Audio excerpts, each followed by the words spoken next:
Wa ilal hadirin wal hadirat al muslimin wal muslimat, uhayyikum bi tahiyatil Islam. Assalamualaikum warahmatullahi wabarakatuh.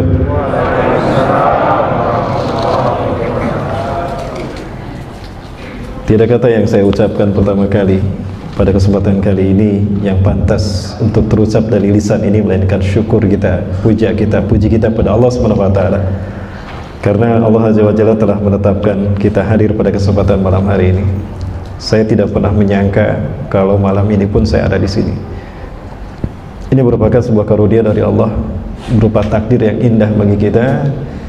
Saya bukan saudara senasab para Allah sekalian, tetapi Allah pertemukan di majelis ini karena saudara dalam seiman dan seislam kita. Maka kita bersyukur atas pertemuan ini. Mudah-mudahan haflah ini merupakan haflah yang berkah dari Allah Subhanahu wa taala, menjadi satu wasilah bagi kita untuk mendapatkan ampunan dan keutamaan. Kenapa demikian? Karena Rasulullah SAW mengatakan, ya, melangkahkan kaki kita ke masjid ini, kata Rasulullah, "Ma min 'abdin yakhruju min baitihi la yukhrijuhu ila shalah." Ya. Ila baitin min buyutillah fa kana khutwatuhu ihdahum khutas anhu khatayah wa ihdahum turfa'u darajatah.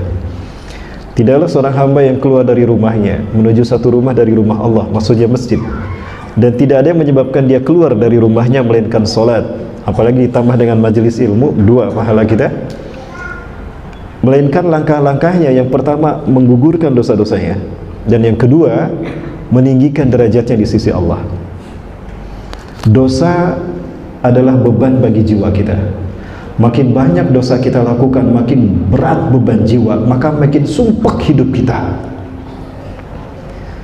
Maka adakah kita menyadari ketika kita melangkahkan kaki kita dari rumah menuju masjid ini, dosa-dosa kita berguguran? Ada terasa tadi Pak, Bu, berjatuhan di jalan? Ada terasa? Satu langkah gejrik jatuh, satu langkah lagi naik. Wa ihdahuma turfa'u darajatah, dan satu langkah kedua meninggikan derajat kita. Berkurang dosa, berkurang beban jiwa, makin ringan jiwa kita, makin tinggi derajat kita naik di sisi Allah. Ya, maka paling beruntung adalah mereka yang paling jauh dari rumahnya ke masjid ini. Dosanya paling banyak berguguran. Ya, dari mana yang paling jauh di sini? Kayaknya gak ada yang paling jauh kecuali saya di sini. Saya dari barat Bapak Ibu. Ya. Saya berasal dari barat. Ya, maksud saya ibu saya Jawa Barat, ayah saya Sumatera Barat. Jadi dari barat saya. Baik. Yang kedua, keberkahan bagi kita hari ini adalah kita mendapatkan kemudahan jalan menuju surga.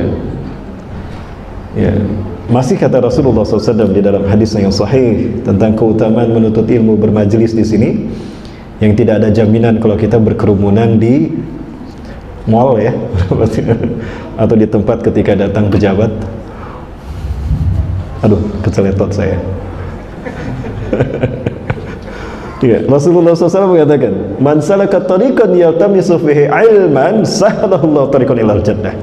Barang siapa yang menempuh satu jalan untuk menuntut ilmu, Allah memudahkan baginya jalan menuju surga. Subhanallah. Maka saya doakan Bapak Ibu yang hadir di majelis ini, Allah mudahkan jalannya masing-masing menuju surganya. Amin ya rabbal alamin. Ya. Ibu mau masuk surga, Bu? Yang jawab sedikit ya, berarti peminatnya sedikit. Ada yang semangat pengen mau. Punya apa, Bu? Mau masuk surga? Bu, mau masuk surga tanpa hisab atau mau mampir dulu ke neraka, Bu?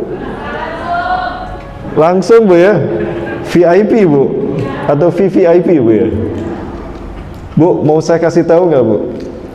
Jalan untuk masuk surga tanpa hisab, Bu. Mau? Nah, kok yang jawab satu orang nih, peminatnya sendirian. Bu, masih ada, Bu? Bu, suara saya jelas, Bu? Wajah saya jelas, Bu? Alhamdulillah. Bu, kalau saya kasih tahu jalan masuk surga tanpa hisab untuk ibu-ibu mau mengamalkan nggak, Bu? Sedikit yang berminat ya, Pak DKM. Kalau saya kasih tahu mau diamalkan nggak, Bu? Insya Allah. Pak, dengerin Pak, Ibu mau ngamalin katanya Pak. Apa itu? Sabar. Sabar. Rasulullah SAW, salawat dan salam semoga Allah curahkan pada beliau dan keluarganya dan para sahabat dan tabi'in serta siapapun dari kalangan ulama salafus saleh hingga pada kita hari ini yang mengikutinya dengan baik dan benar. Rasulullah SAW bersabda, yusyanu nasu fil mahsyari hufatan uratan gurlan. Manusia nanti digiring di padang mahsyar dalam keadaan tanpa alas kaki, telanjang bulat, tidak dihitan dan bercucuran keringat.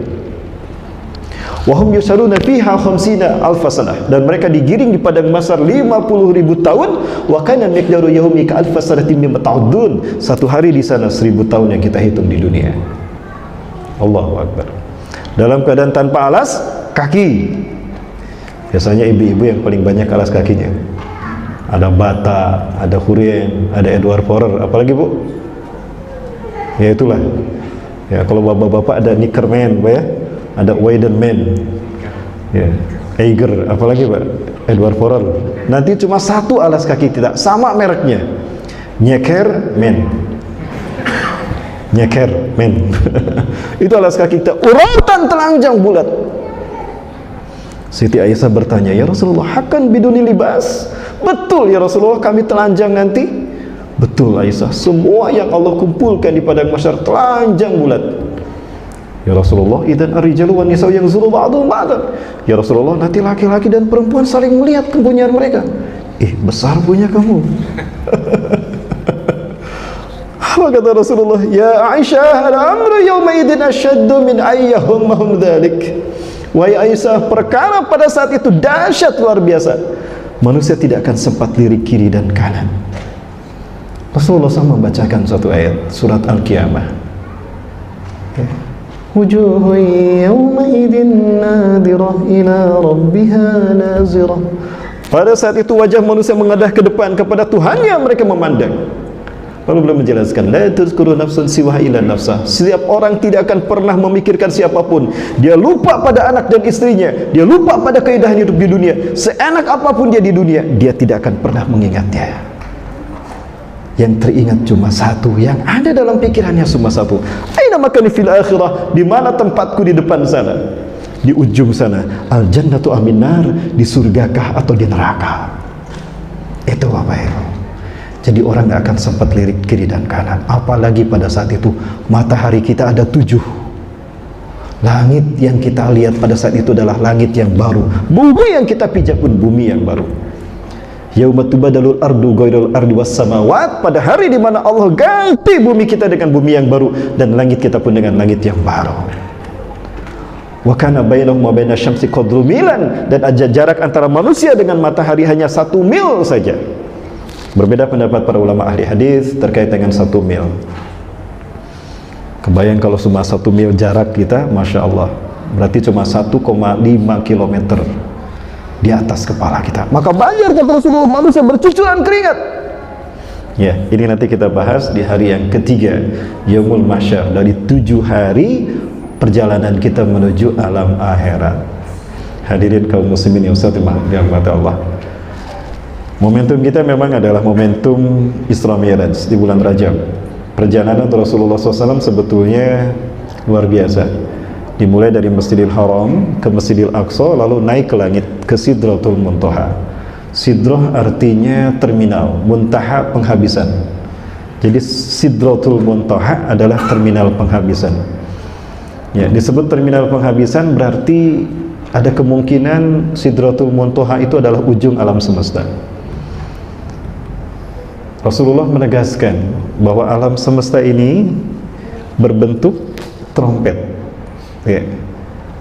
Sangkakala berbentuk trompet. Tapi ternyata Bapak sekalian, tahukah kita ternyata NASA menemukan alam semesta kita berbentuk trompet. Kalau bentuknya trompet seperti tanduk, maksud saya seperti tanduk, berarti ada ujungnya kan?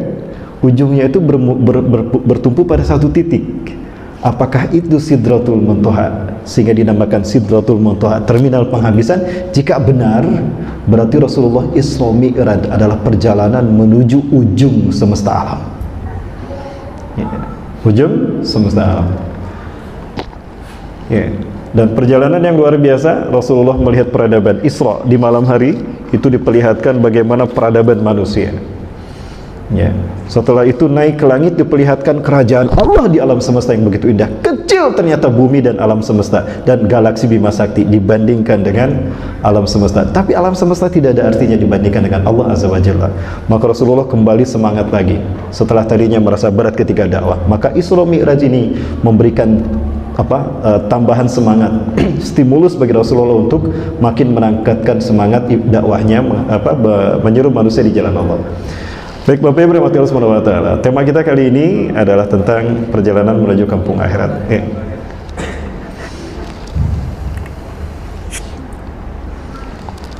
Bapak Ibu rahmati Allah Subhanahu wa taala, sebelumnya tadi saya sampaikan pada ibu-ibu sekalian ya tentang jalan menuju surga, masuk surga tanpa hisab. Nah, di padang mahsyar nanti kita digiring selama 50.000 tahun. Ketika manusia ngantri untuk masuk surga, untuk dihisab, Bapak Ibu sekalian. Ya, ada sekelompok orang yang selonong boy begitu saja, tidak mau ngantri, langsung dia maju ke depan ingin masuk surga. Maka kemudian para malaikat menghalangi mereka. Ila aina antum dhahibun? Mau kemana kalian pergi? Nahnu dhahibun ilal jannah. Kami mau pergi ke surga. Ya, sebentar Bapak Ibu. Pak DKM, kalau saya berdiri nggak apa-apa Pak DKM?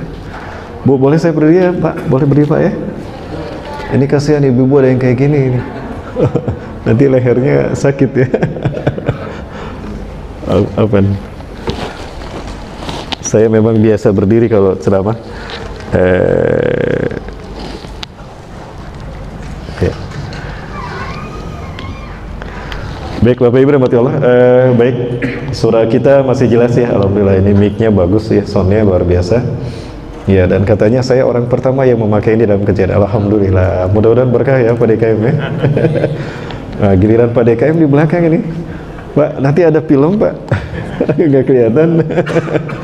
Baik, ada sekelompok orang yang mereka ingin masuk surga tanpa hisab begitu saja. Maka dihalangi oleh para malaikat dan malaikat berkata, ila aina antum dhahibun? Mau kemana kalian pergi? Mereka mengatakan, nahu dhahibun ilal jannah. Nahnu nabhasu an jannatina ya malaikatullah. Kami ingin pergi ke surga, kami ingin menagih surga kami. Loh, fima kuntum, emang kalian siapa? Mau masuk surga begitu saja tanpa hisab? Lihat orang lain ribuan tahun mereka ngantri untuk dihisab, apalagi untuk masuk surga. Apa kalian tidak lihat di dinding ada tulisan tidak boleh nyelek, dimohon antri, balik lagi sana. Tidak ya malaikat Allah, kami ingin mencari surga kami. Fima kuntum, emang kalian siapa? Maka apa jawaban mereka? Ya malaikat Allah, nahnu sabirun. Wahai para malaikat Allah, kami adalah orang-orang yang bersabar. Apa kata malaikat? Mudah kalian ngomong sabar. Pak Sobirin aja belum tentu sabar. Ada Pak Sobirin sini Pak? Nggak ada? Oh kebetulan nggak ada, alhamdulillah. Ini hanya candaan aja Pak ya.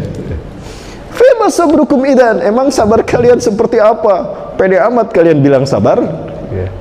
Maka apa jawaban mereka? Ya malaikat Allah, nahnu sabiruna fi ta'atillah. Wahai para malaikat Allah, kami adalah orang-orang yang bersabar dalam mentaati Allah. Sesusah apapun hidup kami, kami tidak mengurang ketaatan kami kepada Allah. Dalam keadaan senang kami taat, dalam keadaan susah pun kami taat. Wa nahnu sabiruna an ma'siyatillah, dan kami adalah orang-orang yang bersabar dalam menahan diri untuk tidak melakukan maksiat. Sesulit apapun hidup kami di masa pandemi, kami tidak pernah mengurangi ketaatan kami dan kami tidak tergiur dengan maksiat. Ya, huwa sabruna ya malaikat Allah, itulah kesabaran kami. Jadi gimana? Boleh nggak kami masuk surga? Apa kemudian kata malaikat? Idan antum kama kultum. Kalau begitu benarlah kalian. Ibhasu an jannatikum, silakan cari surga kalian. Ya.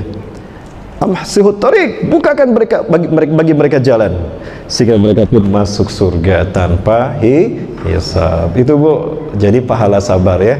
Jadi gimana Bu? Siap bersabar Bu? Oh, kok ada yang jawab lagi nih? Siap bersabar Bu? Siap. Kalau bapaknya nikah lagi siap bersabar? Siap Pak katanya. Alhamdulillah. Coba itu jawaban istri saya ya. Iya Bu, sekarang saya sendirian, jablay ya.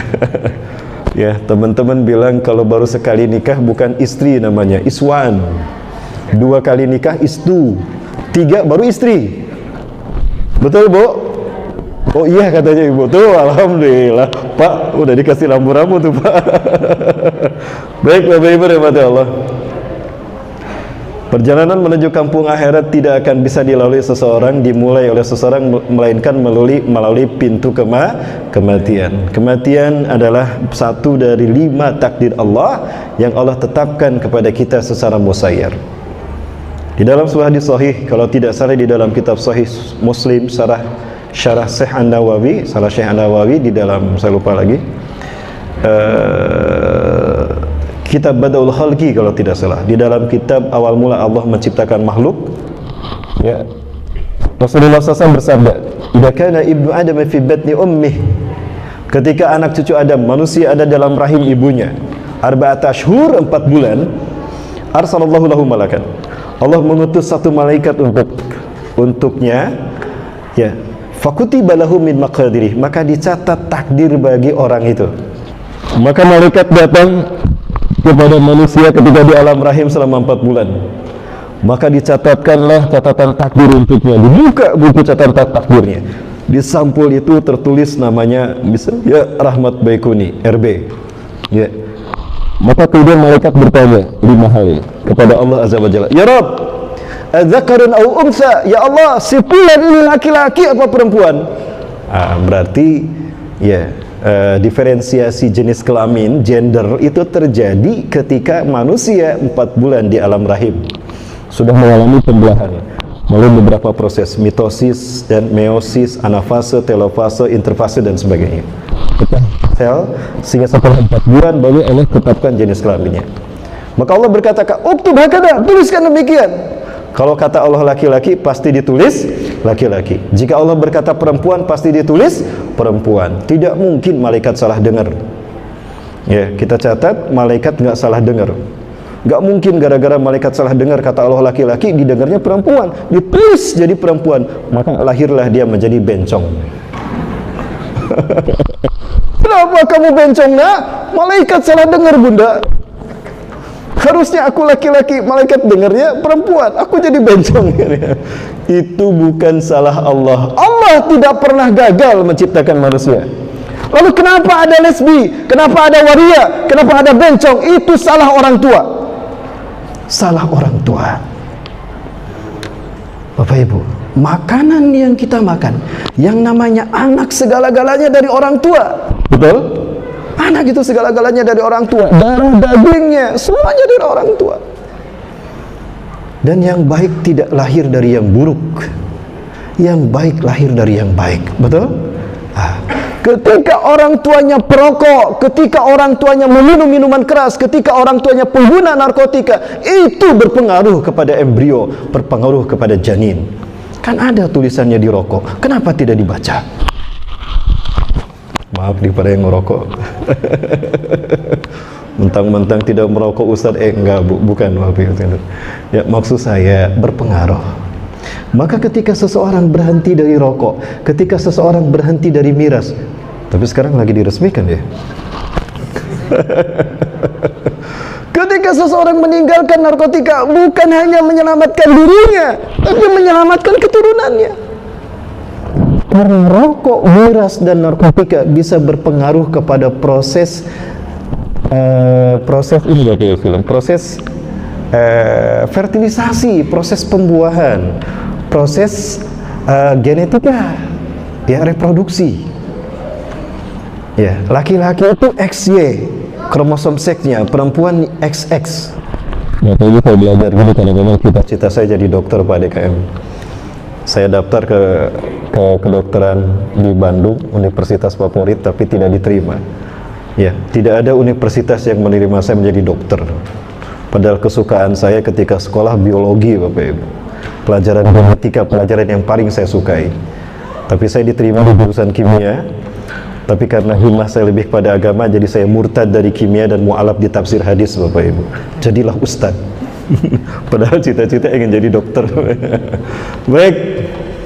Laki-laki itu kromosom seksnya XY, ada kromosom X, ada kromosom Y. Perempuan XX. Ketika ayah dan ibu bergulat di rumah, di kamar, maka terjadilah reproduksi, perpisah antara X dan Y, X dan X. X ayah bertemu dengan X ibu, lahir XX, anaknya mirip, anaknya perempuan. Terserah mirip ayahnya atau mirip ibunya, mana yang dominan.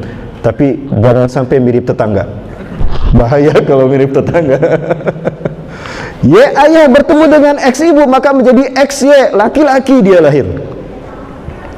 Tapi gara-gara rokok yang terus-menerus dikonsumsi, gara-gara miras dan gara-gara narkotika, itu berpengaruh kepada genetika proses reproduksi, sehingga terjadi disjunction, gagal berpisah.